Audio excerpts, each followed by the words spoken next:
Hey, hello. Thought I'd continue on, finishing up with Joseph. Only just a little bit left in the book of Genesis. I think that it's always a good time to rejoice with in the Lord always. And when we see him at work in other people's lives, like how he was at work in Joseph's life, yeah. So we just in the reading beforehand, we was reading about how Joseph, his dreams were accomplished. The things that he had dreamed about when he was a young boy before he had been thrown into that pit and sold into slavery, those dreams that he had about his brothers coming and bowing down before him happened. Those dreams that he had happened. Okay? And his family had to respect him. So, I wanted to just kind of keep that rolling, the rejoicing of how the very dreams that Pharaoh had came to pass. And Joseph interpreted them. And look what happened. The 7 years of famine came after the 7 years of great abundant crops. And so, what a wonderful time just to be reading about Joseph and his father. And so let's go. Genesis 47. So Joseph went in and told Pharaoh, "My father and my brothers, with their flocks and herds and all that they possess, have come from the land of Canaan. They are now in the land of Goshen." And from among his brothers he took 5 men and presented them to Pharaoh. Pharaoh said to his brothers, "What is your occupation?" And they said to Pharaoh, "Your servants are shepherds as our fathers were." They said to Pharaoh, "We have come to sojourn in the land, for there is no pasture for your servants' flocks. For the famine is severe in the land of Canaan. And now, please let your servants dwell in the land of Goshen." Then Pharaoh said to Joseph, "Your father and your brothers have come to you. The land of Egypt is before you. Settle your father and your brothers in the best of the land. Let them settle in the land of Goshen. And if you know any able men among them, put them in charge of my livestock."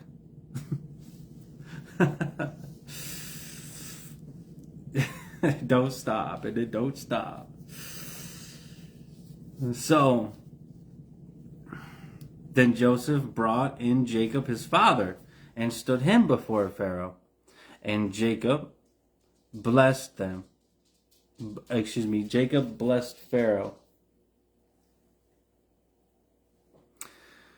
And Pharaoh said to Jacob, "How many are the days of the years of your life?" And Jacob said to Pharaoh, "The days of the years of my sojourning are 130. Few and evil have been the days of the years of my life, and they have not attained to the days of the years of the life of my fathers in the days of their sojourning." And Jacob blessed Pharaoh and went out from the presence of Pharaoh. Then Joseph settled his father and his brothers and gave them a possession in the land of Egypt, in the best of the land, in the land of Ramses, as Pharaoh had commanded. And Joseph provided his father, his brother, and all his father's household with food, according to the number of their dependents.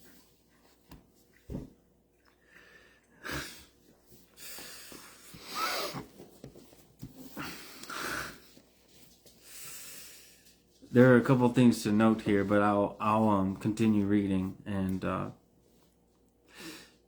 now there was no food in all the land, for the famine was very severe, so that the land of Egypt and the land of Canaan languished by reason of the famine.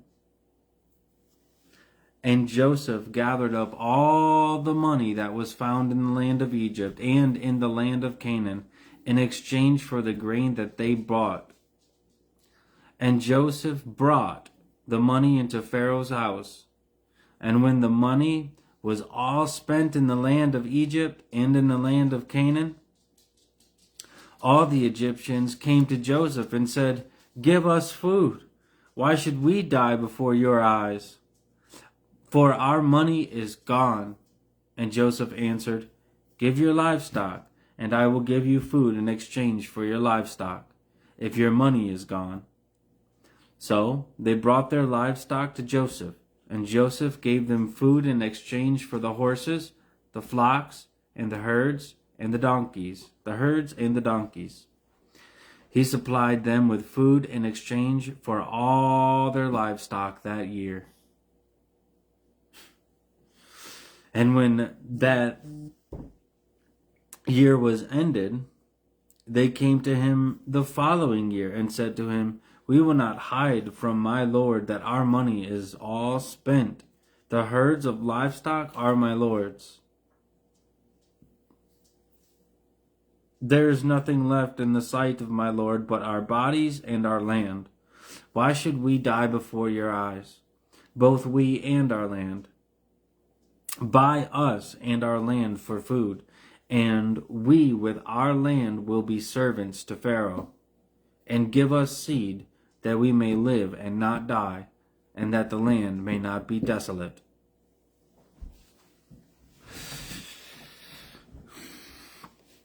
So Joseph bought all the land of Egypt for Pharaoh, for all the Egyptians sold their fields, because the famine was severe on them. The land became Pharaoh's. As for the people, he made servants of them from one end of Egypt to the other. Whoa.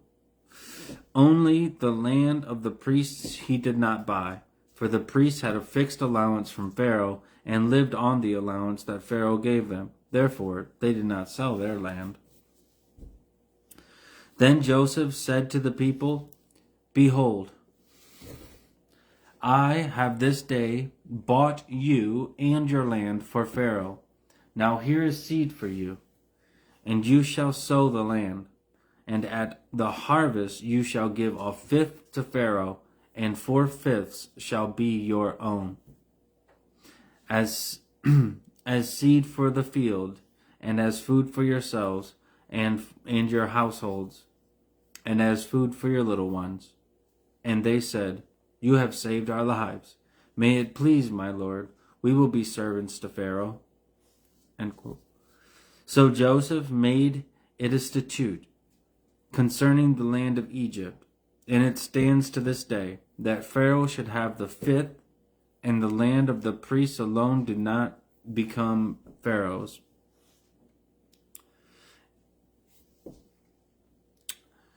Thus Israel settled in the land of Egypt, in the land of Goshen, and they gained possessions in it, and were fruitful and multiplied greatly. And Jacob lived in the land of Egypt 17 years. So the days of Jacob, the years of his life, were 147 years. I'm going to repeat that. Genesis 47:27 and on. Thus Israel settled in the land of Egypt. That's Jacob. In the land of Goshen. Okay? And they gained possessions in it. Okay? This is like realizing that the nation Israel, the people of Israel went down to Egypt, and they gained possessions in it, and were fruitful and multiplied greatly. And Jacob lived in the land of Egypt 17 years. So the days of Jacob, the years of his life, were 147 years. And when the time drew near that Israel must die, he called his son Joseph and said to him, If now I have found favor in your sight, put your hand under my thigh, and promise to deal kindly and truly with me. Do not bury me in Egypt, but let me lie with my fathers. Carry me out of Egypt and bury me in their burying place. He answered, I will do as you have said. And he said, Swear to me. And he swore to him. Then Israel bowed himself upon the head of his bed. End of that chapter. So, yes, we have Israel, the people, Jacob and his descendants, now have moved from Canaan, now live in the land of Goshen, right up north of Egypt. Okay? What I think is important to note here is not the fact that Pharaoh needs some help with some livestock, exactly, but when Jacob / Israel says, Few and evil have been the days of the years of my life, and they have not attained to the days of the years of the life of my fathers in the days of their sojourning. So, why is that important? Jacob realizes that in his own life, he suffered a lot of trouble. Now, this is one of the most blessed men in the Bible that we read, but yet he has this. There's definitely an inclination of troubles that kept on coming into his life. And we read that. We was reading that repeatedly. Like, he'd try and get something done. No, we try and do this. And then, okay, it will work out a bit. And then all of a sudden this would happen. And then, you know, he had to live this life out. And he's saying that it was like trouble.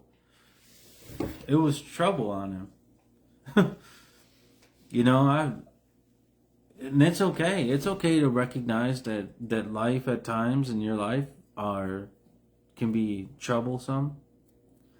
You know, but then there are these heights, really high highs in Jacob's life, like when he lays down and he sees the angels going up, ascended and descended on the ladder, and God spoke to him from above, right on top of that ladder there, and said, You're going to become a great nation. I want you to know this. And he kept Jacob's heart encouraged. And then especially when he was able to see his son Joseph, who really did not die. And so we read that his spirit was revived because of this. His heart was revived. It was lifted back up. And this is what we want. This is what we want in our time.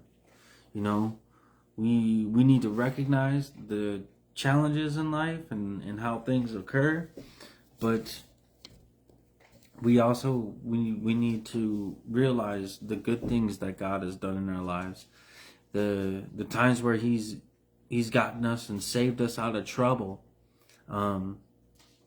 and keeping our eyes focused on Him in hard times. Just knowing that He's good and that He's the God that wants to bless you and to walk with you, just as He was moving in Jacob's life. Continuing. Okay? After this, Joseph was told, Behold, your father is ill. So he took with him his 2 sons, Manasseh and Ephraim. And it was told to Jacob, Your son Joseph has come to you. Then Israel summoned his strength and sat up in bed. And Jacob said to Joseph, God Almighty appeared to me at Luz in the land of Canaan and blessed me, and said to me, Behold, I will make you fruitful and multiply you, and I will make of you a company of peoples, and will give this land to your offspring after you for an everlasting possession. And now your 2 sons, who were born you in the land of Egypt before I came to you in Egypt, are mine. Ephraim and Manasseh shall be mine, as Reuben and Simeon are. And the children that you fathered after them shall be yours. They shall be called by the name of their brothers in their inheritance.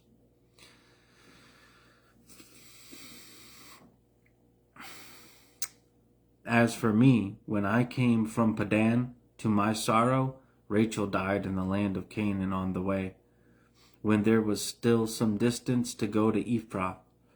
And I buried her there on the way to Ephrath, that is Bethlehem. So, Joseph's coming with his sons, Ephraim and Manasseh, to speak with his father, Jacob, who's about to pass away. And it seems like he brought his sons already knowing that his father was about to pass away and that his sons were going to get a blessing from his father. Okay? Because that's what they did in that culture. These men of the Lord would bless their families and their children and even speak prophecy over them. So, continuing. When Israel saw Joseph's sons, he said, "Who are these?" Joseph said to his father, "They are my sons, whom God has given me here." And he said, "Bring them to me, please, that I may bless them." Okay, so there it is. That's what they would do. They would bless them, and once they're about to pass away, they will bless their descendants. All right?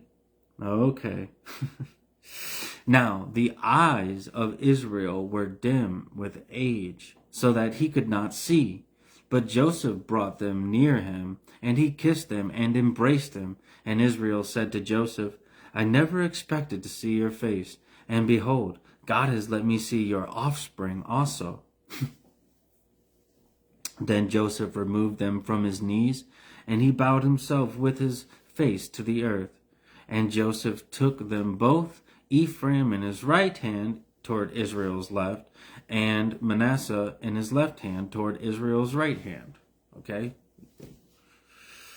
And brought them near him. And Israel stretched out his right hand and laid it on the head of Ephraim, okay, who was the younger, and his left hand on the head of Manasseh, who was the older, right? Yes. His left hand on Manasseh, crossing his hands, for Manasseh was the firstborn. And he blessed Joseph and said, "The God before whom my fathers Abraham and Isaac walked, the God who has been my shepherd all my life, long to this day, the angel who has redeemed me from all evil, bless the boys, and in them let my name be carried on, and the name of my fathers Abraham and Isaac, and let them grow into a multitude in the midst of the earth." Okay? We're just going to continue, and then, but he lays a blessing on Joseph and his family. When Joseph saw that his father laid his right hand on Ephraim, it displeased him, and he took his father's right hand to move it from Ephraim from Ephraim's head to Manasseh's head. And Joseph said to his father, "Not this way, my father, since this one is the firstborn. Put your right hand on his head." But his father refused and said, "I know, my son. I know.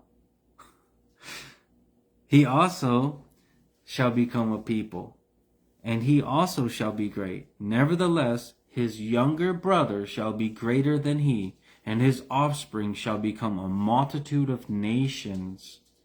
So he blessed them that day, saying, By you, Israel will pronounce blessings, saying, "God make you as Ephraim and as Manasseh." Okay? Thus he put Ephraim before Manasseh. Then Israel said to Joseph, Behold, I'm about to die, but God will be with you and will bring you again to the land of your fathers. Moreover, I have given to you rather than to your brothers one mountain slope that I took from the hand of the Amorites with my sword and with my bow.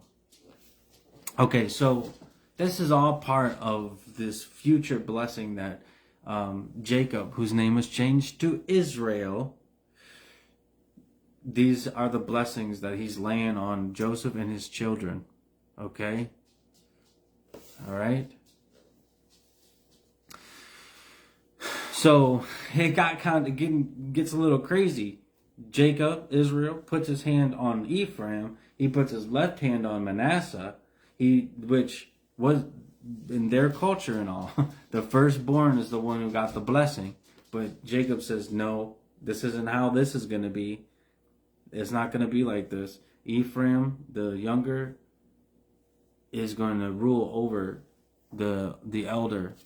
Or how it says it here, Manasseh is going to it says his younger brother shall be greater than he, and his offspring shall become a multitude of nations. Okay? Is that there you go. Greater than he. So however that falls in. And this is where the end of the book of Genesis gets challenging, because that's what we're going to be reading. We're going to be reading these prophecies soon about Jacob's children, Israel's children. This is where we get the land, the people Israel, and we know in the future each of these children received a plot of land in the land that God had promised to Jacob. Okay? So these prophecies are going to be showing up because Jacob had God's hand with him. All right? So this is a good thing. Like if someone if someone was to look into these prophecies and see how they played out in Israel, that'd be a good study. That'd be a real good study. So, moving forward, moreover, I have given to you rather than to your brothers one mountain slope that I took from the hand of the Amorites with my sword and with my bow. That mountain slope they have here is Shechem. We talked about Shechem not too long ago. But continuing to Genesis 49. There is only one more chapter after that. This gets thrifty because we're going to be reading about future prophecy with these children. So there's going to be one that I'm really going to point out, and it's the prophecy for Judah. Okay? Because we know that Jesus was going to be coming from the line of Judah. We know that. Okay? Then Jacob called his sons and said, Gather yourselves together that I may tell you what should happen to you in the days to come. Assemble and listen, O sons of Jacob. Listen to Israel your father. Reuben, you are my firstborn, my might, and the first fruits of my strength, preeminent in dignity and preeminent in power. Unstable as water, you shall not have preeminence. Because you went up to your father's bed, then you defiled it. He went up to my couch.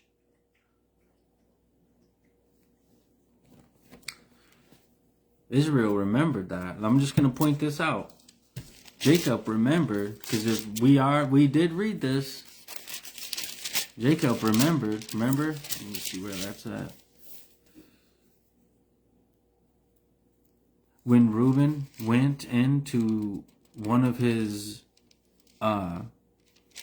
concubines, went into his dad's concubine,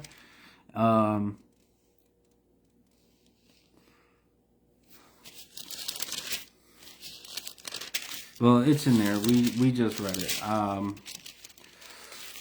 don't want to. Well, it's okay. This is a good time for a pause, actually. When they're going through these prophecies, it's like there isn't really need to speed through those. I mean, and plus he's going through each person. But I just want to point out where that had occurred. Come on.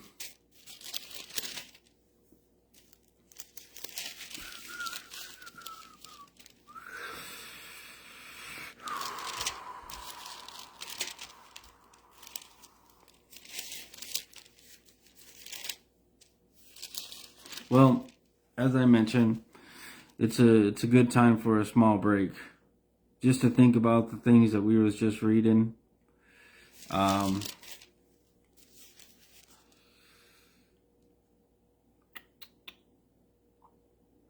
anyhow, I'm probably gonna come across that here in just a little bit. Anyhow, in the past, what happened is Reuben ended up going into his father's wife, okay, which he shouldn't have done. And you know, Jacob did not. He didn't. It's pretty clear as I was going through that Jacob didn't really pay attention. Okay, here it is. I found it. Genesis 35:22. While Israel lived in the land, Reuben went and lay with Bilhah, his father's concubine, and Israel heard of it. There it is. And so he remembered that all of these years, when he was at the end about the blessing before he's about to pass away, he remembers, unstable as water, you shall not have preeminence, because you went up to your father's bed, then you defiled it. He went up to my couch, he said. See that? You see how this is incredible. Now, that was Reuben. Simeon and Levi are brothers. Weapons of violence are their swords. Let my soul come not into their counsel. O my glory, be not joined to their company. For in their anger they killed men, and in their willfulness they hamstrung oxen. Cursed be their anger, for it is fierce. And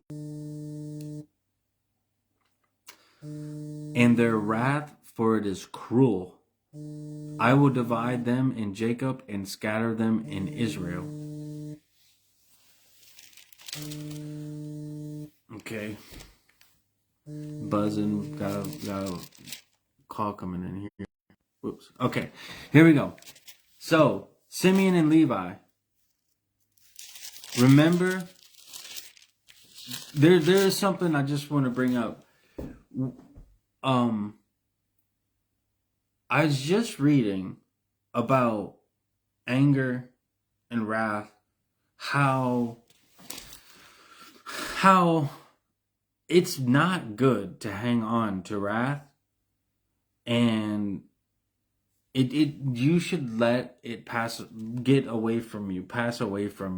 And anger, it says in the scripture that that anger does not bring about the righteousness that God requires, that he wants. And sometimes people think that they need to hold on to anger and keep it in their heart, and like, yes, God's gonna pour out vengeance. See, even right here, cursed be their anger, for it is fierce, and their wrath, for it is cruel. It would have been nice if I would have written that down, because it really was clear to me that God's like, hey, you need to put that stuff away. That is not something you need to hold on to. Let it go. Forgive as you've been forgiven. This is for my homies in the church. So, he, in Simeon and Levi's blessing, he remembered what those two did. Remember, we went through that? They went in after their daughter was raped, by a man of the foreign land there, what did they do? Remember? They went, the brothers said, we're not going to let this happen. We're not going to let this happen to our sister.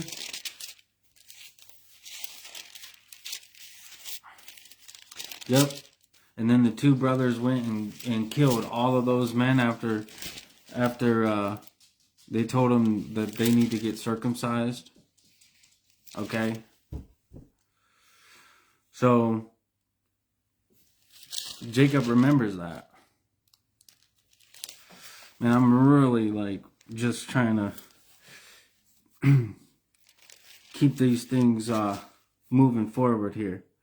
And I can point that out, but yes, this is these two brothers went in and did that.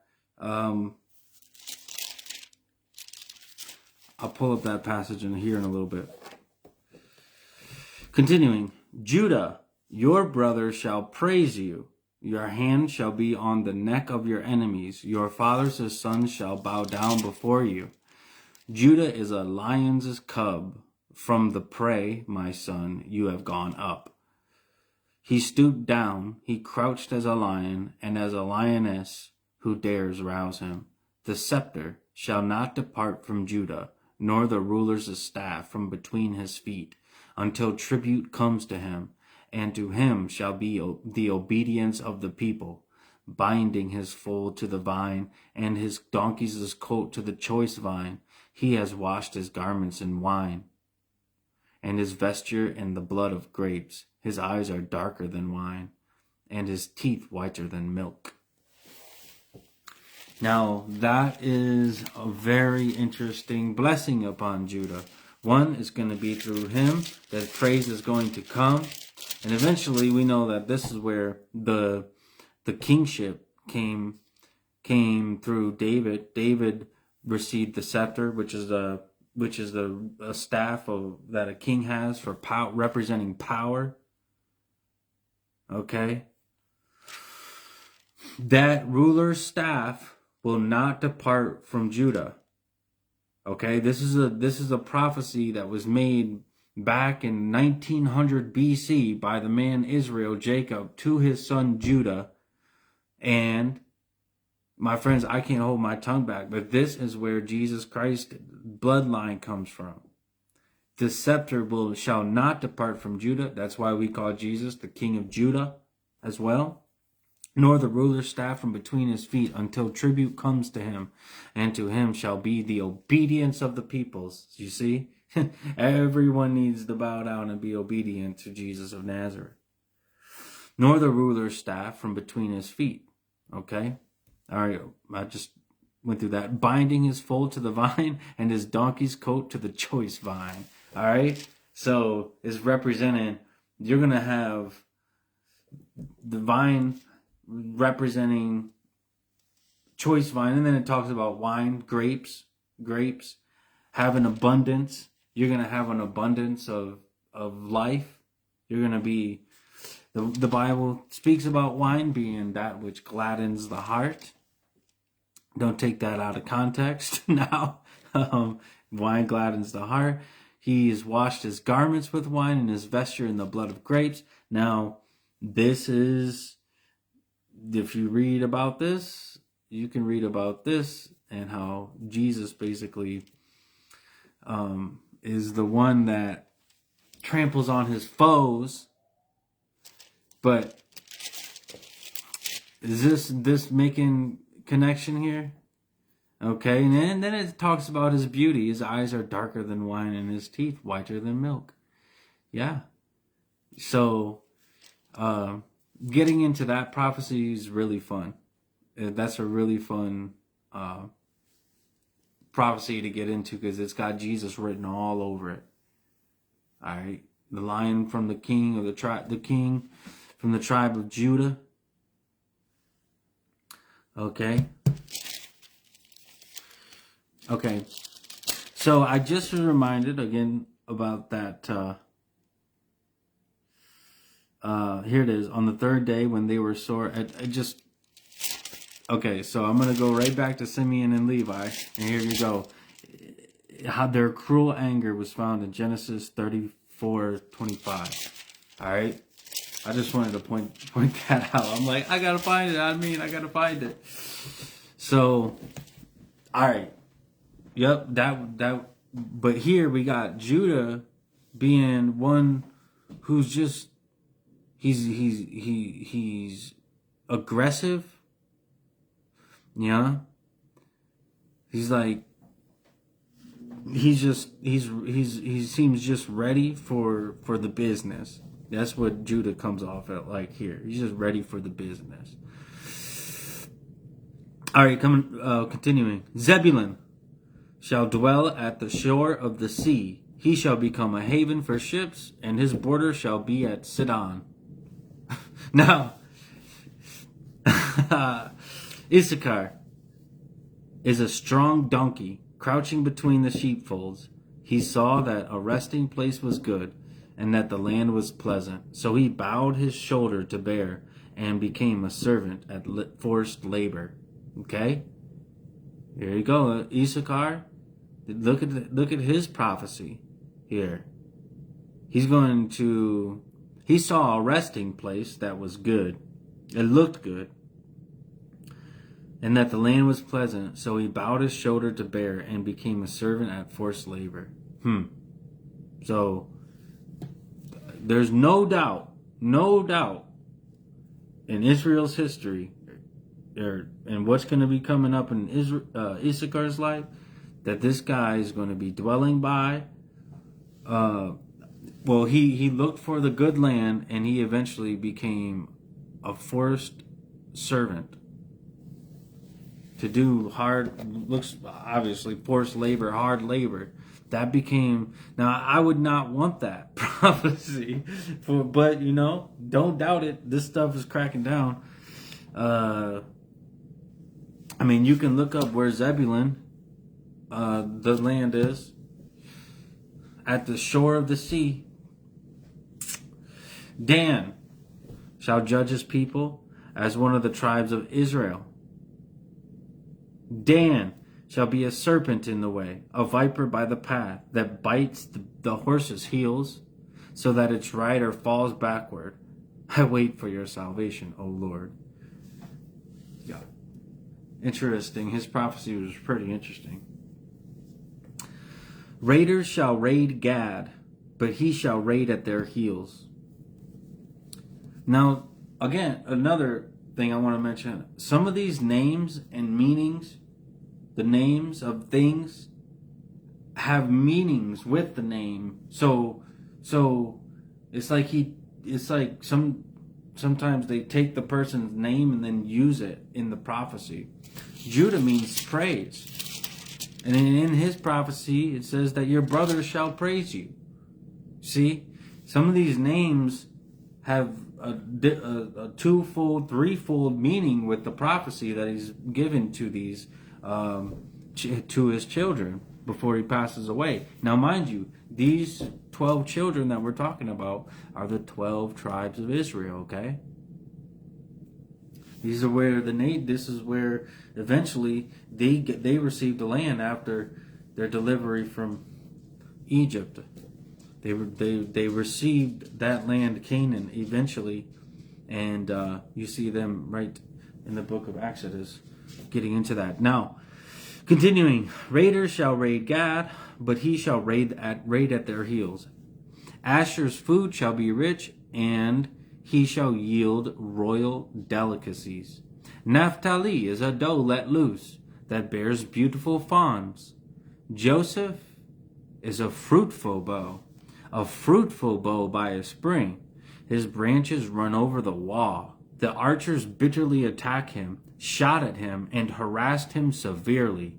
Yet his bow remained unmoved.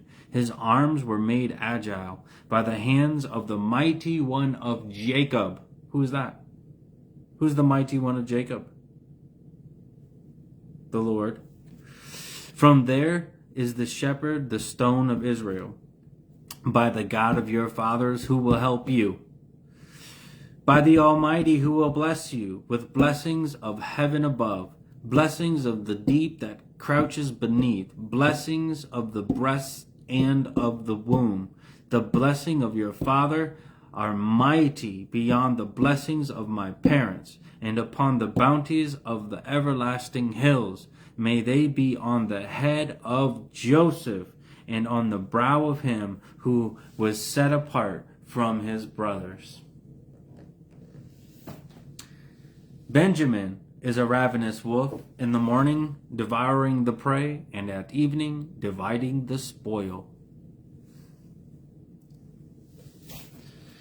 Now, that was all the prophecy for them. Okay, going through. They're lovely. They're lovely just to go through, to look at their names and the meanings, the sounds of these names. All of these are just heavy prophecy on them.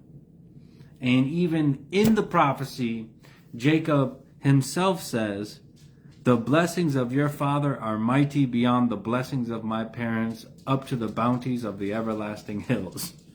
He even says these blessings are big. These are big, huge, big. Okay? Now, I definitely would want to be in Joseph's shoes. But look, Joseph went through a lot of problems. He went through a lot of suffering himself too. Remember, he was locked up for over 2 years. He was sold by slavery by his brothers, and he was just locked up until God gave Pharaoh those dreams, and eventually had Joseph taken out of that dungeon, and Joseph had interpreted his dreams. Continuing. All these are the 12 tribes of Israel. This is what their father said to them as he blessed them, blessing each with the blessing suitable to him. Then he commanded them and said to them, I am to be gathered to my people. Bury me with my fathers in the cave that is in the field of Ephron the Hittite, in the cave that is in the field at Machpelah, to the east of Mamre, in the land of Canaan, which Abraham bought with the field from Ephron the Hittite to possess as a burying place. There they buried Abraham and Sarah his wife. There they buried Isaac and Rebekah his wife. And there I buried Leah. The field and the cave that is in it were bought from the Hittites. When Jacob finished commanding his sons, he drew up his feet into the bed and breathed his last, and was gathered to his people.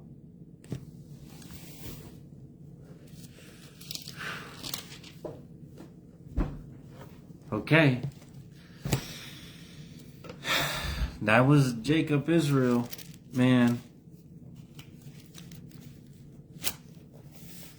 I love it when we hear God saying, I'm the God of Abraham, Isaac, and Jacob. He's the God of the living. He's the God of the living, not the God of the dead. So, future honor and blessings. And you can actually read that in the book of Mark, where they try to stump Jesus on the resurrection. They try to stump him because some of them didn't believe that there was a resurrection. And then he had to hit him with he's the God of Abraham, Isaac, and Jacob. He's the God of the living, not the dead. So even though we just read that Jacob slept, he still was in right relationship with God. And he is in that place where God wishes him to be. Continuing. Genesis 50. Then Joseph fell on his father's face and wept over him and kissed him. Then Joseph commanded his servants, the physicians, to embalm his father. So the physicians embalmed Israel. 40 days were required for it, for that is how many are required for embalming. That is how many are required for embalming. And the Egyptians wept for him 70 days.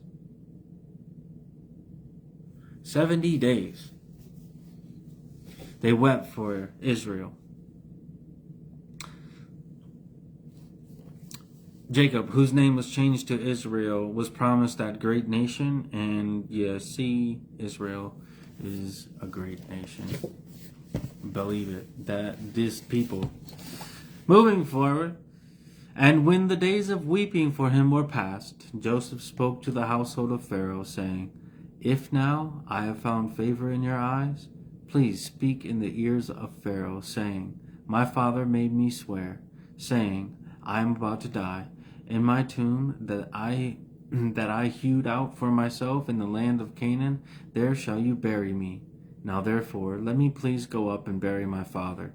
Then I will return. And Pharaoh answered, Go and bury your father, as he made you swear. So Joseph went up to bury his father.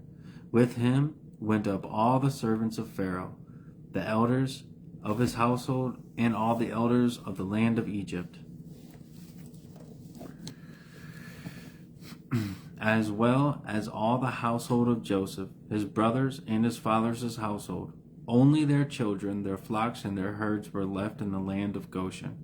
And there went up with him both chariots and horsemen. It was a very great company. When they came to the threshing floor of Atad, which is beyond the Jordan, they lamented there with a very great and grievous lamentation, and made a mourning for his father 7 days. When the inhabitants of the land, the Canaanites, saw the mourning on the threshing floor of Atad, they said, This is a grievous mourning by the Egyptians. Therefore the place was named Abel Mizraim, which means mourning of Egypt. Abel Mizraim, okay? It is beyond the Jordan. Thus his sons did for him as he had commanded them. For his sons carried him to the land of Canaan, and buried him in the cave of the field of Machpelah, to the east of Mamre, which Abraham bought with the field from Ephron the Hittite to possess as a burying place. After he had buried his father, Joseph returned to Egypt with his brothers and all who had gone up with him to bury his father. And all that.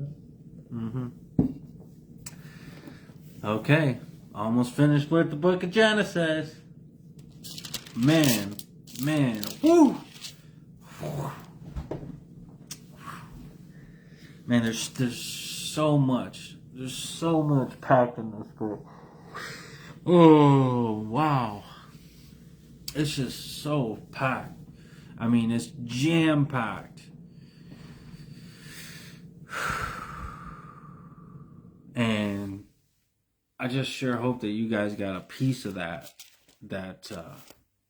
man, where humankind all comes from, where we come from, where they got sacrifices going up to God as offerings to God. God is pleased with Abel's sacrifice, the sheep, the shedding of the blood.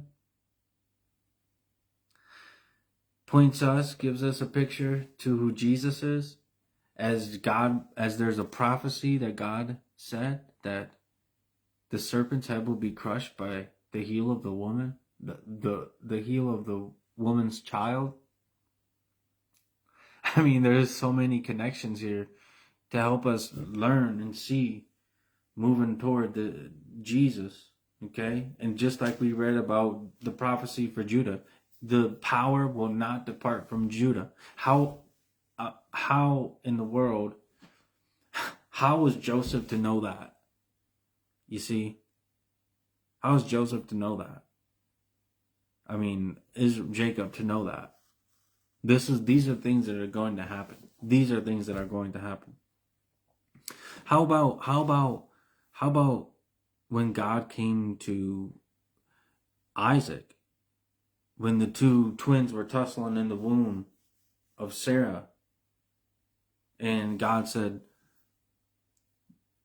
this tussling, there's going to be one that's going to rule over the other, and the elder shall serve the younger.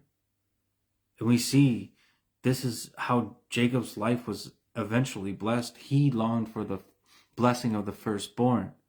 Okay? He longed to have those blessings, and he's honored for that. He's honored for that because he was looking into a further into the future, way much further than Esau, who sold his birthright for a bowl of stew. Okay? A bowl of soup. And God was not pleased with that, and we can read about that in the New Testament as well. And so I'm just going to finish up here. When Joseph's, here's the Genesis. When Joseph's brothers saw that their father was dead, they said, "It may be that Joseph will hate us and pay us back for all the evil that we did to him." So they sent a message to Joseph saying, "Your father gave his command before he died. Say to Joseph, please forgive the transgression of your brothers and their sin, because they did evil to you. And now, please forgive the transgressions of the servants of the God of your father." Joseph wept, and when they spoke to him, his brothers also came and fell down before him and said, "Behold, we are your servants." But Joseph said to them, "Do not fear, for am I in the place of God? As for you, you meant evil against me, but God meant it for good, to bring it about that many people should be kept alive, as they are today. So do not fear. I will provide for you and your little ones." Thus he comforted them and spoke kindly to them. So Joseph remained in Egypt, he and his father's house. Joseph lived 110 years, and Joseph saw Ephraim's children of the third generation. The children also of Machir, the son of Manasseh, were counted as Joseph's own. And Joseph said to his brothers, "I am about to die, but God will visit you and bring you up out of this land to the land that he swore to Abraham." Okay? You guys catching on? Anyone catching on to this? And Joseph said to his brothers, "I am about to die, but God will visit you and bring you up out of this land to the land that he swore to Abraham, to Isaac, and to Jacob." Then Joseph made the sons of Israel swear, saying, "God will surely visit you, and you shall carry up my bones from here." So Joseph died, being 110 years old. They embalmed him, and he was put in a coffin in Egypt.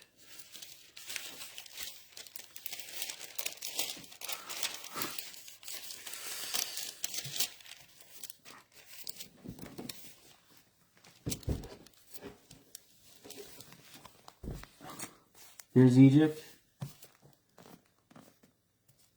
Here's where the land of Goshen is, right up here. Got Ramses. The land of Ramses, they also called it. Here's the land Canaan that God promised to Abraham, Isaac, and Jacob, and that he would become a great nation, that they're going to possess this land right here, Canaan. All right? Bing, bang, boom.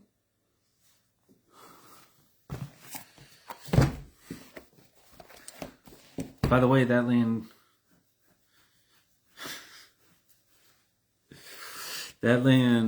was a good old land. Now,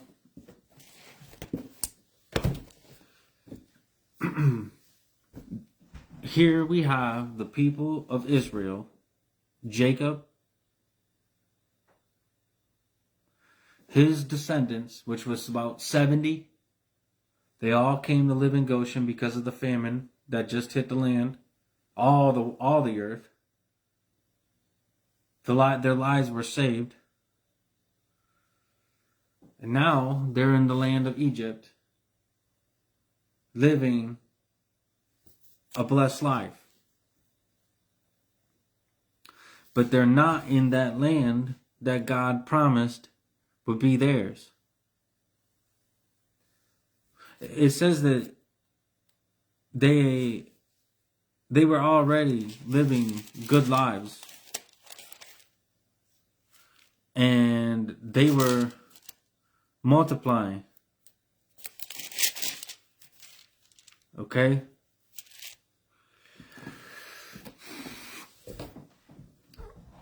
So, well, we know that they were multiplying. Anyhow.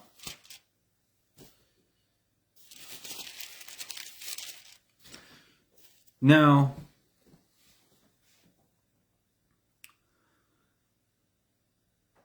here you have this ending of the book of Genesis is reading to around 1900 BC, okay? 1900 BC. It's good if you write that down. Exodus chapter 1.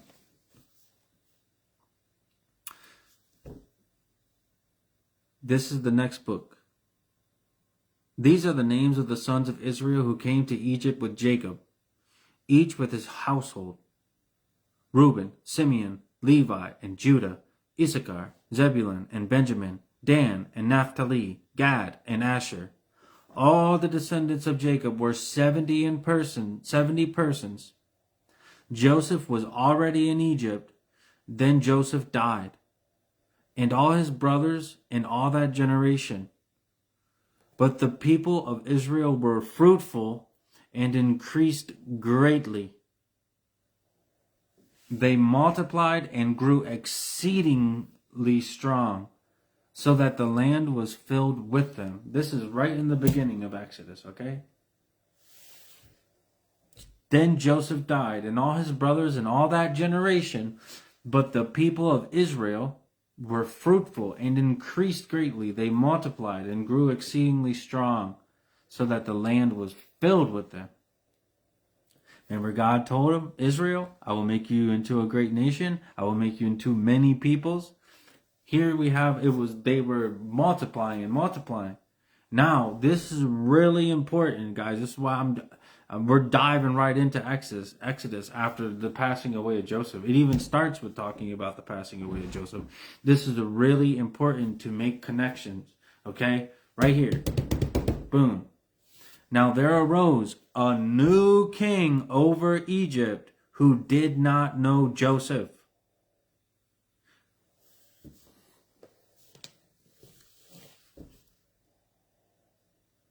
And he said to his people, Behold, the people of Israel are too many and too mighty for us.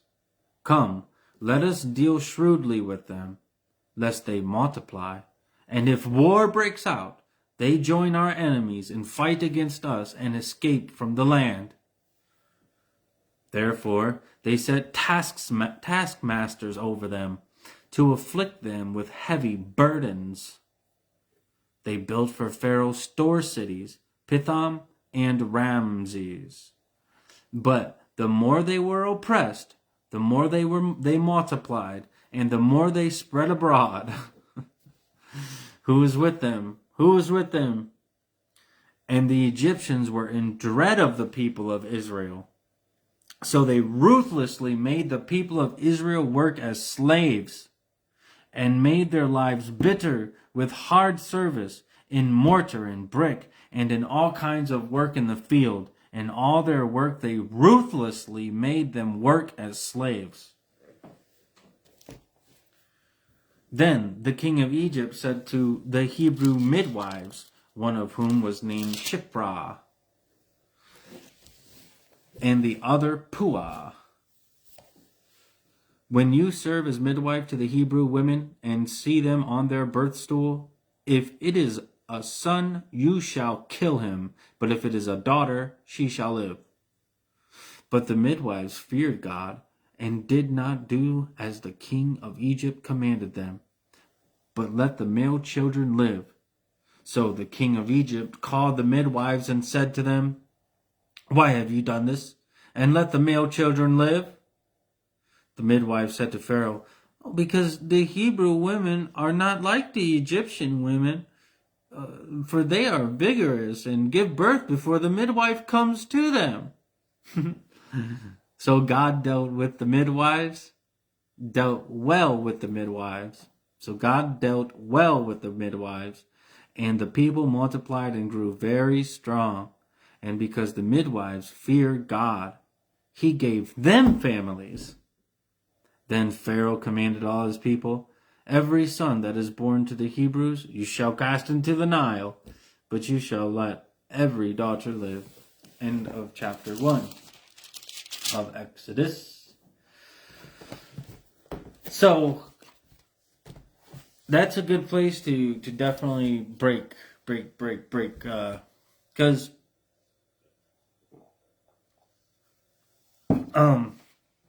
it really is an important connection. It's an important connection. What's going on with the Israelite people? What's the deal there with them living in Goshen? Well, 400 years later, approximately, you got a Pharaoh, king of Egypt, that rose up, and it says he did not know Joseph. He did not know who Joseph was.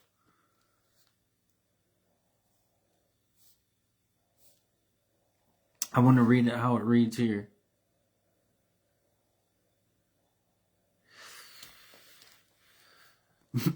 Now there arose a new king over Egypt who did not know Joseph. And he said to his people, "Behold, the people of Israel are too many and too mighty for us. Come, let us deal shrewdly." And then he made slaves of them. Now all of these people that we just come to really like, right? At least I've come to like them even more, you know. The sojourners, you know, the tent dwellers, the sheep shearers, you know, the ones, the livestock keepers, the shepherds, man. Israel, Jacob, bro, over there in Goshen. These are the ones that this Pharaoh, this new king, gets up and says, "Well, they're becoming too many for us," right? Which goes right along with the prophecy. We shall deal shrewdly with them, and let's start putting them into forced labor, very hard labor, and also eventually their idea was to when you see that baby, you know, kill all the males. That was a command. Kill all the males. Now this is about 400 years after Joseph. So it's good to know your history.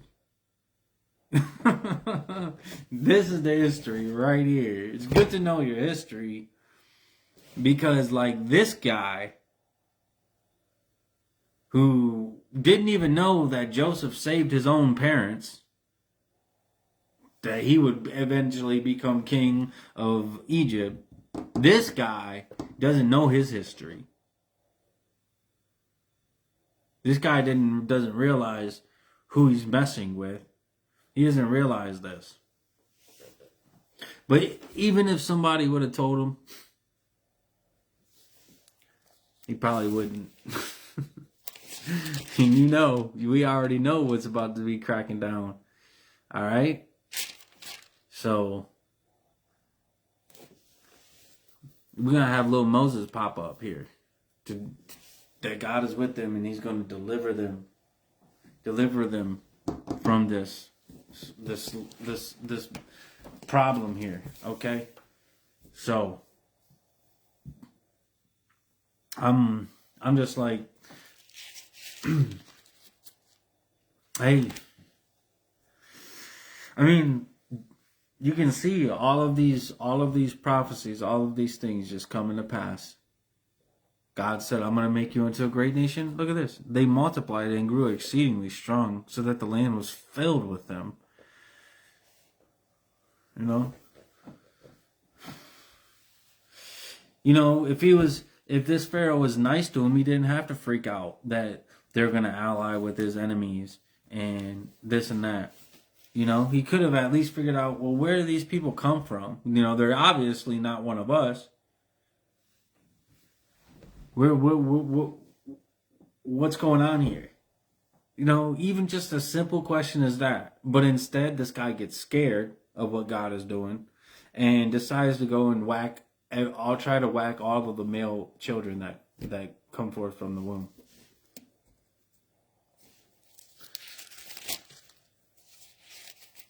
So,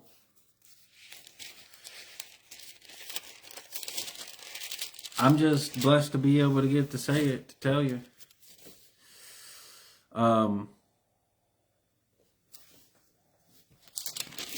Yeah. Yep.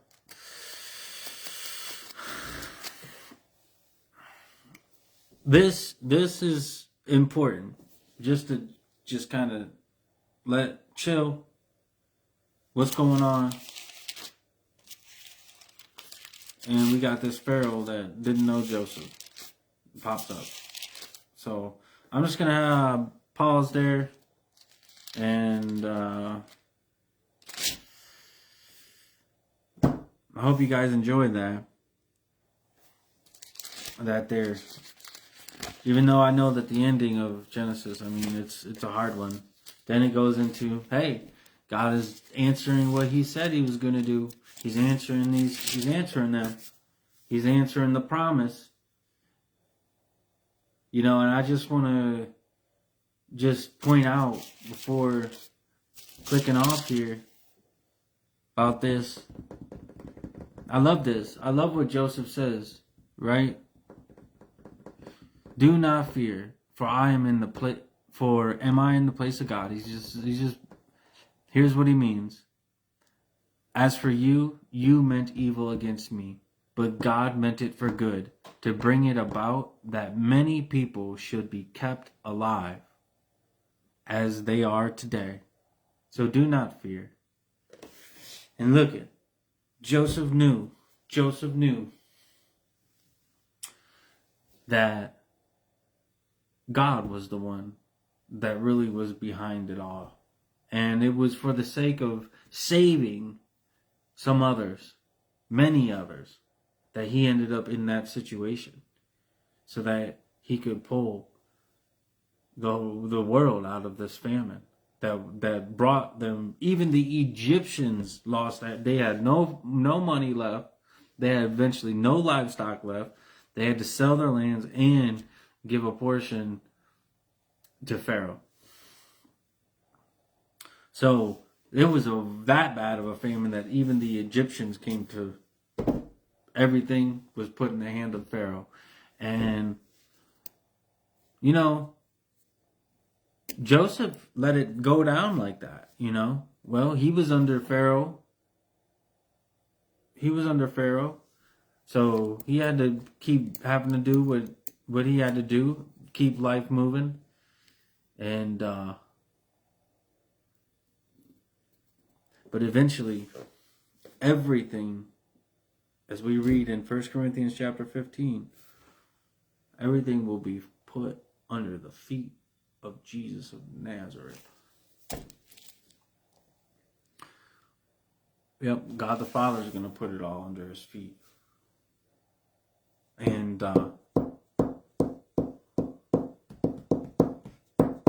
so we see Joseph, even in this hard time, even in the very difficult time, he was trusting in God. He was trusting in the one true God. And he was delivered out of his difficult time and his sorrow. He's delivered.